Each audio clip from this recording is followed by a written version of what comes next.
ways you can know whether a company is a good company to work for or not is if they take stress seriously. Now, of course, everyone who is living has to deal with some kind of stress. I mean, getting up in the morning is just stressful. Sometimes living is stressful. But there's a difference between appropriate levels of stress and stress that is unmanageable. And really good companies will have thought through how they're going to ease inappropriate amounts of stress. Really good companies will think through a plan to have some stress management. What's really interesting about this is that most young workers will say that this is a really important piece of getting a good company to work for. Yeah, what we're really surprised at when we talk to thousands of young people is that both young people and our leaders all put up their hands saying that this is one of the most important issues that they are faced with in the workplace. So let's just talk about it openly. What do you do with your boss who just says, oh, come on, chill out. Come on, you're not gonna cry. Come on, seriously, we don't have that around here. Give me a break. What do you do when you're confronted with that? When you can't keep up with a production level and it's just really stressful for you?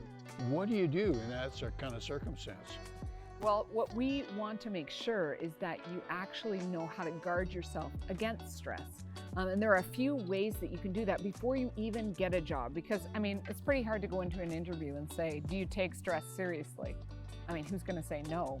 Nobody. But there's a few telltale signs for companies that do take stress seriously. And the first one is that you know what's expected of you.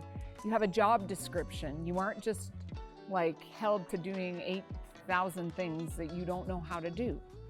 The second way that you know is that you're given a reasonable amount of time to accomplish the tasks that you've been asked to accomplish. So, I mean, it's not like someone saying, here's a job, it needs to be on my desk by 4 o'clock today, or conversely, the production line is going so quick that you don't have time to even think or breathe. Also, you need to be given adequate training to do the jobs that you've been asked to do. All the research shows us that stress is directly related to training. Again, it goes back to our first point about orientation and training, that we actually need good orientation and good training, and that reduces the amount of stress. What about isolation? Yeah, I think it's really important that we talk about the isolation issue. We don't want you to be isolated. When you get stressed, don't go into isolation and just say, I'm the only person in the world who has to be confronted with this.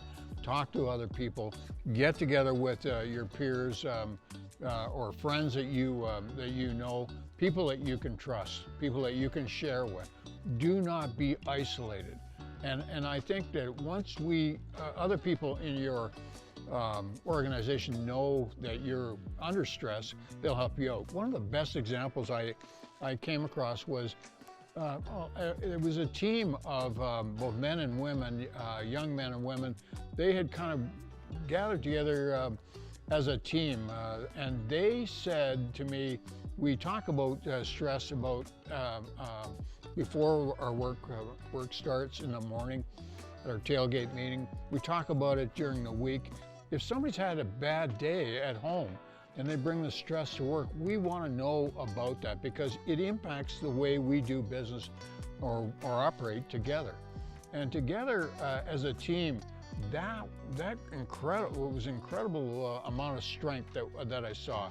They helped each other, they cared about each other, and they did amazing stuff. You did not want to go up against this team. They knew each other really well. Part of what I hear you saying is that it's really important that we have good companies will foster friendships and relationships in the workplace.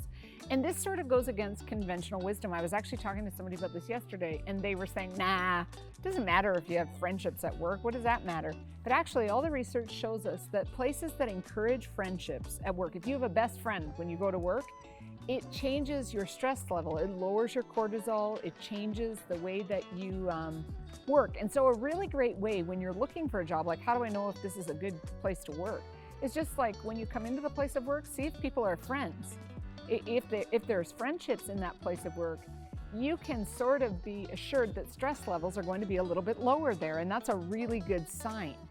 Yeah, if people around you have your back, boy, it just takes the stress level just down. If somebody you can go to, you can talk to about just day-to-day stuff. But Jess, how do you handle stress outside of work?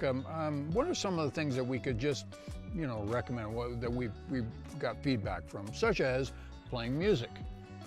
Some people love to they have a hobby of playing the drums or guitar, or they sing. I don't know. I think stress at the end comes down to boundaries. So like companies that don't allow you to have boundaries are actually going to increase your stress. So you won't have time for a hobby because your boss could call you at 3 in the morning, or you don't have time for a family because you're always getting called into work. So really good companies will respect your boundaries, and they will allow you to have outside activities. Yeah, exactly. No, I think that those are the great companies we want you to get connected with. People, at the end of the day, this is about respect. This is really about companies respecting you and your time and the way you operate, the way you feel, the way you come to work, the way you operate at work. This is about respect. So I want you to get linked with great companies that treat you with respect. Be strong, be courageous, but be with companies that treat you with a lot of respect. And you'll feel a lot better.